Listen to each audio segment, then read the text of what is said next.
മനാസേഹ്. മനാസേഹ് എന്നുള്ള വാക്കിൻ്റെ അർത്ഥം എന്താണെന്നറിയോ? സാരല്ല, പോട്ടെ. എല്ലാം മറക്കുക എന്നാണ് ആ വാക്കിൻ്റെ അർത്ഥം. എന്താണ്? എല്ലാം മറക്കുക. എന്തിനായിരിക്കും ആ പേരിട്ടത്? എന്തിനായിരിക്കും? എനിക്ക് തോന്നുന്നൊരു കാര്യം എന്താണെന്നറിയോ?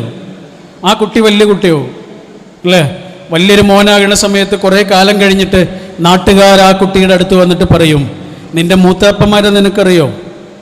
നിന്റെ വാപ്പൻ്റെ പ്രദേശമില്ലേ മൂത്താപ്പന്മാർ, ഇക്കാക്കന്മാർ, അവരെ നിനക്കറിയോ? അവരാരാന്നറിയോ? നിന്റെ വാപ്പാനെ കൊല്ലാൻ വേണ്ടിയിട്ട് പൊട്ടക്കിണറ്റിൽ കൊണ്ടുപോയിട്ട ആളുകളാണ്. അവർ അത്രയും വലിയ ദ്രോഹം ചെയ്ത ആളുകളാണ്. മറക്കരുത്, അവരോടുള്ള പക മറക്കരുത്, തലമുറകളോളം ബാക്കിയാവണം എന്നൊക്കെ ആരെങ്കിലും വന്നിട്ട് ഈ കുട്ടിയെ ഉപദേശിച്ചാൽ ആ കുട്ടി അവരോട് പറയേണ്ടത് എന്താണ് എന്ന് ആ വാപ്പ മുൻകൂട്ടി ആ കുട്ടിക്ക് പേരായിട്ടിട്ടു. എന്താ പറയേണ്ടത്? എല്ലാം മറക്കുക, സാരല്ല, മനാസേ.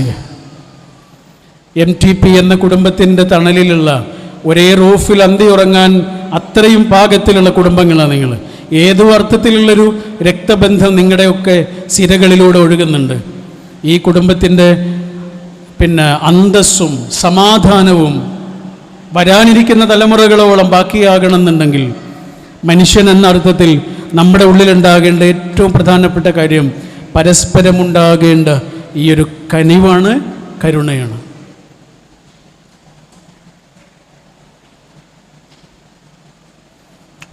നേരത്തെ ഓതിയ ആ ആയത്തിൽ രണ്ടാമതായിട്ട് ഖുർആൻ പറഞ്ഞ എന്താണെന്നറിയോ? ലിതുസ്കുനു ഇലൈഹ എന്ന് പറഞ്ഞാൽ നിങ്ങളുടെ ജീവിതത്തിലേക്ക് വരുന്ന ആളില്ലേ, ആണാവട്ടെ പെണ്ണാവട്ടെ, ഇലൈഹ എന്ന് പറഞ്ഞാൽ അവളിൽ നിന്ന് എന്നല്ല, അസുവാജിൽ നിന്ന് എന്നാണ്. ആദ്യം അസുവാജ് എന്ന് പറഞ്ഞിട്ടുണ്ട്, ഇണകൾ. ഇത് ഭാര്യയിൽ നിന്ന് ഭർത്താവിന് മാത്രം കിട്ടേണ്ടതല്ലല്ലോ, ഭർത്താവിൽ നിന്ന് ഭാര്യയ്ക്കും കിട്ടേണ്ടതല്ലേ, പരസ്പരം കിട്ടേണ്ടതാ. എന്താ പറഞ്ഞതെന്നറിയോ ഖുർആൻ? സമാധാനം. നമ്മുടെ വീട്ടിലേക്ക് ചെല്ലുമ്പോഴേ നമുക്ക് സമാധാനം ഉണ്ടാവണം. ഇല്ലെങ്കിൽ അതിന് വീടെന്ന് പറയാൻ പറ്റില്ല. നമ്മൾ അങ്ങാടിയിലിരിക്കും, നമ്മൾ ചങ്ങാതിമാരുടെ കൂടെ ക്ലബിലിരിക്കും, നമ്മൾ ഹോട്ടലിലിരിക്കും. എന്താ വീട്ടിലേക്ക് പോകാത്ത? അവിടെ സമാധാനം ഉണ്ടാവില്ല. എപ്പോഴാണ് സമാധാനം ഉണ്ടാവുക? ഓരോ ആളും അവരെ നിയന്ത്രിക്കുമ്പോഴാണ്. എനിക്ക് ചില കാര്യങ്ങൾ പറയണമെന്നൊക്കെ തോന്നും, പറയാതിരിക്കുമ്പോഴാണ് വീട്ടിൽ സമാധാനം ഉണ്ടാവുക. എനിക്ക് ചില കാര്യങ്ങൾ ചെയ്യണമെന്നൊക്കെ തോന്നും, ചില കാര്യങ്ങൾ പറയണമെന്ന് തോന്നും, ചില കാര്യങ്ങളിൽ പ്രതികരിക്കണമെന്ന് തോന്നും. ഞാൻ എൻ്റെ നാവിനെ, എൻ്റെ മനസ്സിനെ നിയന്ത്രിച്ചിട്ടില്ല എങ്കിൽ എൻ്റെ വീട്ടിൽ സമാധാനം ഉണ്ടാവില്ല. പിന്നെ നമ്മൾ തല ചൊറിഞ്ഞിരുന്നിട്ട് കാര്യമില്ല. നമ്മൾക്കതിലൊരു പങ്കുണ്ട് എങ്കിൽ.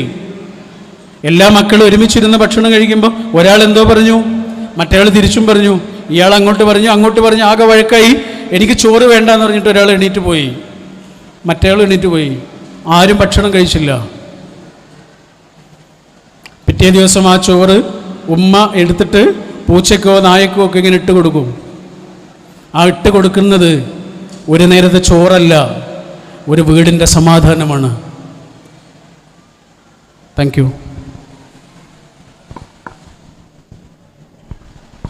അസ്സലാമു അലൈക്കും.